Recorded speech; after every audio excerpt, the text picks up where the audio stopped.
Since we started daylight saving time. So we all know it is hard to get the optimum amount of sleep. We're all just struggling, trying to get, do the best we can.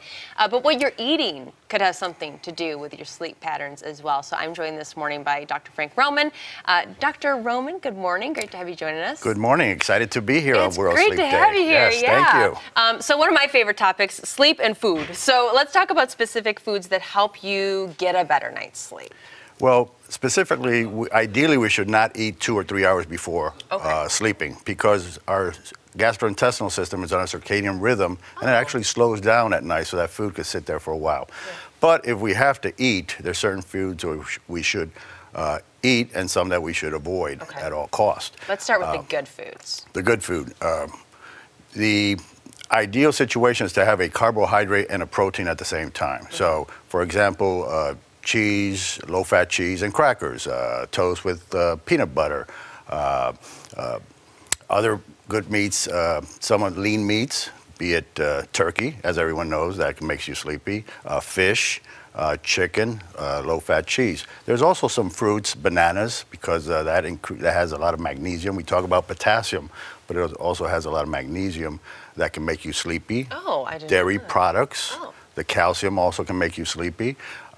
Cherries increase melatonin. Really? Tart cherry juice. Wow. So there's a couple of fruits, juices, Camille, some of the herbal teas will increase the glycine. It will be a muscle relaxant. So there are some good options out there, but ideally you should do it 2 or 3 hours before bedtime, because some of these foods sit in your stomach and cause some acid reflux. That totally makes sense. I feel like if you've ever eaten too late, I know I have, it feels like kind of a rock sitting in your stomach all night, and you can't sleep like that. Absolutely not. And unfortunately, we all do it because of our lifestyles, our 24/7 lifestyles. Oh, right. You're so right about that. So we were talking about a little bit during the break about foods you should avoid before bedtime. Of course, doctor, they're all the best foods. Guilty. Unfortunately. Guilty as charged. Exactly. Absolutely. Any fatty fried foods is bad. Pizza, anything with tomato, spicy foods. Why tomato?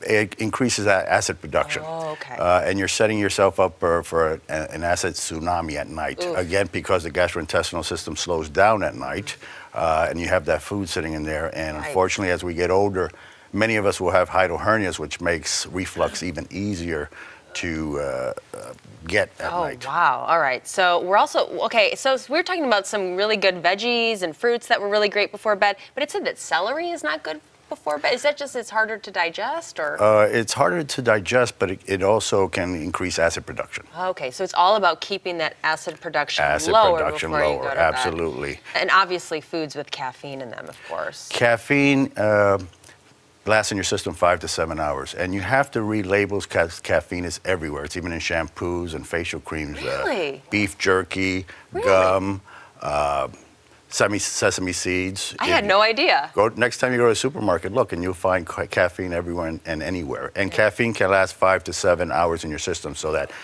piece of chocolate or coffee after dinner can affect your sleep later on. That is really good information, and you're so right. Check the labels, absolutely. And really great information on National Sleep Day. Dr. Roman, thank you so much for being with us. Happy to be here. Absolutely. Thank you. Hey, MJ.